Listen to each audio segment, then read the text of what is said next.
नमस्कार मित्रांनो, पुन्हा एकदा स्वागत आहे आपल्या एक मिनी ब्लॉग मध्ये. तर यो पार्ट 2 आहे ना. आपण चालवलो इकडे धबधबे. शेवटी पोहोचलो मग लगेच आपल्या लोकेशन वर नाही हो बघा नागा हरकडुलताय. तर काय बोलायचा पोर चालतं. दागडान बिगडांवरची चिकटा पार करून पोहोचलो ना. खुशी बघा किती आहे. काय सांगू तुम्हाला, 2-3 वेळा कोसळलाय बरा, तोंड फुटला ना.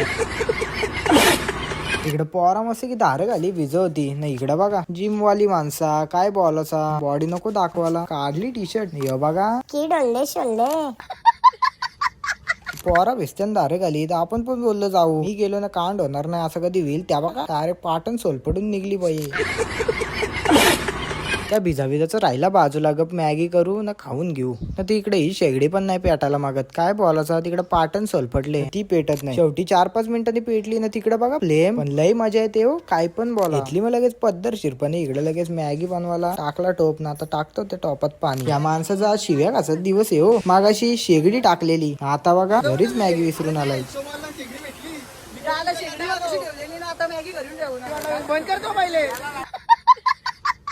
त्याला बोललो आता गप ही छत्री घेऊन जा ना, गप मॅगी घेऊन. 2 जण गेलती मग लगेच घरी मॅगी आणायला. इकडं आम्ही करतो सलाड. पटापट काम केला ना, पटापट खाला पण लगेच घेतला. आता बघू ती कधी येतात ते. तिकडे त्यांची वाट बघून अर्धा तास काय 1 तास व्हायला आला ना, अजून काही येत नाही ते. त्यात तो पाऊस पण काही कमी होईल. शेवटी दूर पर्यंत नजर मारली तेवढा कमांडो छोटे मोठे दगड्यान बिगड्यांवरना उड्या बिड्या मारत येत होतं ना. त्यांच्या हातात आपला सामान होता.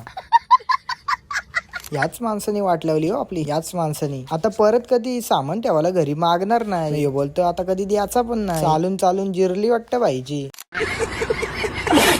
ही बघा आमच्या आजोबाच्या पंजोबाची छत्री आजपर्यंत जिवंत आहे ना, कायम जिवंत राहणार. पुढं काय काय झालं ते तुम्हाला बघायला भेटेल पार्ट 3 मध्ये. तर बघायला विसरू नका. काय बघता मग, लाईक करा मग.